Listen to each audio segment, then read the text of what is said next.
So hello everyone, again back into the new video. आज हम trigonometry में class 10th में एग्जाम्पल नंबर 2 देखने वाले हैं, जिसमें बच्चों को सबसे ज़्यादा प्रॉब्लम आती है।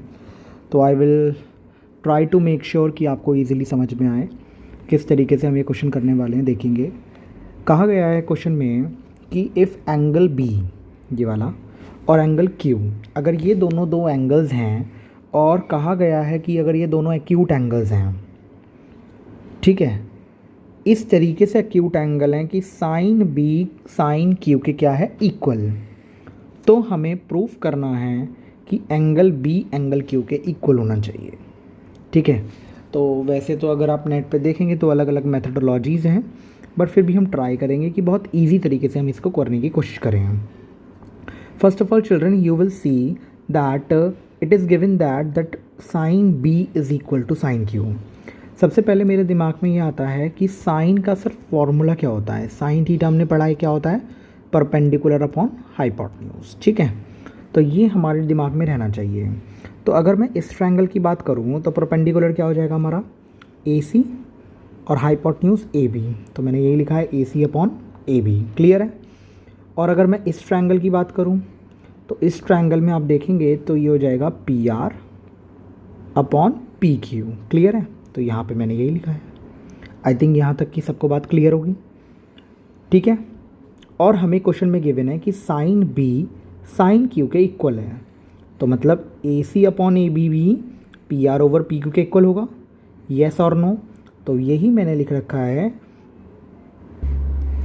तो ए सी ओवर ए बी क्या हो गया, P R over P Q K equal हो गया। और हमने इस रेशो को क्या मान लिया, के कोई भी पॉजिटिव, कोई भी आप इंटीजर मान सकते हैं, के कोई भी पॉजिटिव नंबर है। ठीक है, तो रेशोज़ को आप हमेशा के मान लेते हैं। इस तरीके से हमने किया है। अब आप क्या करेंगे, इस पी आर को क्या करेंगे, इस पी आर को ले आएंगे नीचे और इस पी क्यू को यहीं रहने देंगे और ए बी को ले जाएंगे ऊपर। तो पी आर और ए बी को उल्टा कर देंगे, तो ये हमारा क्या हो जाएगा, ये जो हमारा हो जाएगा, ये हो जाएगा A C upon P R, P R क्योंकि नीचे आ गया, और ये ए बी ऊपर चला जाएगा तो ये हो जाएगा A B upon P Q. ये के इक्वल ही है। तो अगर हम खाली इसकी बात करें, एक जगह ले लो मैं A C over P R equals to K, और एक जगह ले लो आप A B upon P Q is equals to K. हमारे पास दो इक्वेशन बन गई। तो अगर मैं पी आर के पास के को ले जाऊँ तो चिल्ड्रन इसका मतलब क्या हो गया, अगर पी आर ऊपर गया तो ए सी इक्वल्स टू के पी आर हो गया। सिमिलरली अगर यहाँ पे ये पी क्यू के पास गया, ठीक है, जैसे यहाँ पे के पी आर के पास गया था, तो ये ए बी आ गया के पी क्यू। क्लियर है। अब देखिए, आपको एक बात तो क्लियर है कि A C upon P R A B upon P Q K equal है, तो के आ गया। तो अगर मैं B C over R Q और कर दूँ, ठीक है, कहने का मतलब आप समझिए थोड़ा मेरी बात को। देखिए, अगर हमने ट्रायंगल पढ़ रखा है, जिन्होंने ट्रायंगल नहीं पढ़ रखा है, मैं एक और वीडियो डालूंगा ट्रायंगल की, जिसमें सिमिलैरिटीज़ डालूंगा। ठीक है, तो बेसिकली ये सिमिलैरिटी पे बेस्ड क्वेश्चन है। तो आप एक बात समझिए ज़रा कि हमें ये पता लग गया है A C over P R का रेशो इक्वल है के, A B over P Q भी इक्वल है के। तो अगर मैं B C over R Q दिखा दूँ तो मेरी बात बन जाएगी, क्योंकि सिमिलैरिटी में क्या होता है, साइड रेशोज़ इक्वल होने चाहिए। तो मुझे ये पता लग गया कि ए सी और पी आर है, A B upon P Q है, बस बी सी और आर क्यू हो जाए तो मेरी बात बन सकती है। तो अब मैं बेसिकली उस पर फोकस करने वाला हूँ कि मेरा कैसे भी करके B C over R Q जो है वो भी के आ जाए। एंड माय डियर चिल्ड्रन, मैं इसे प्रूफ कर दूँगा। अब आप ये देखिए कि बी सी को मैं क्या लिख सकता हूँ, ये बी सी है, बी सी आपका क्या है, बेस है।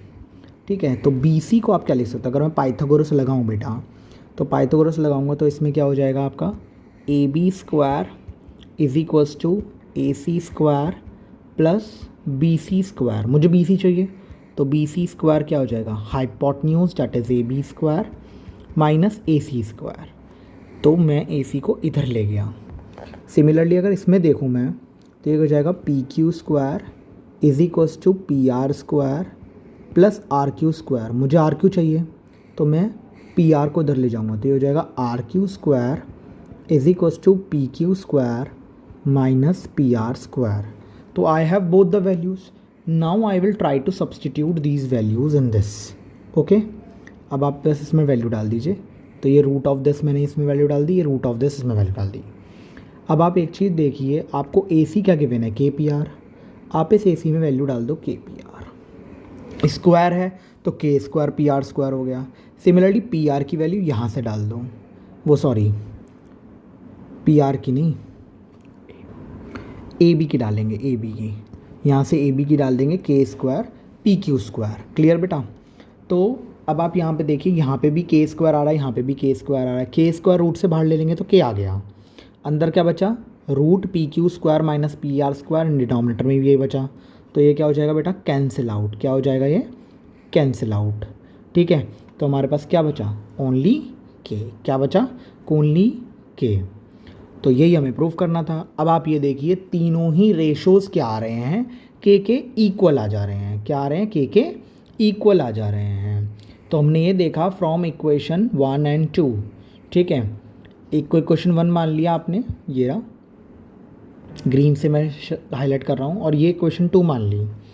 तो अगर आप देखें कि A C over P R, A B over P Q और B C over Q R, R Q equal हैं, तो by S S S similarity क्या कह सकता हूँ, ये दोनों ट्रायंगल क्या हो गए, एक दूसरे के सिमिलर।